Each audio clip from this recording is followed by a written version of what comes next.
ఈరోజు మనం క్యూబ్స్ గురించి నేర్చుకుందాం. క్యూబ్స్ 11 to 19 మధ్యలో క్యూబ్స్ ఎలా నేర్చుకోవాలనేది ఈరోజు నేను డిస్కస్ చేస్తాను. 11 క్యూబ్.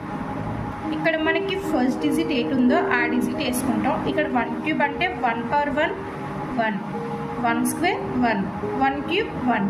ఈ ఫస్ట్ డిజిట్ లాస్ట్ డిజిట్ అలా ఉంచి దీన్ని ప్లస్ చేస్తే 2, దీన్ని ప్లస్ చేస్తే 2, ఇక్కడ 1, 2 + 1 3, 2 + 1 3, 1. 11 క్యూబ్ ఈజ్ ఈక్వల్స్ టు 1331. అదే 14 క్యూబ్స్ చేసుకోవాలనుకుంటే 1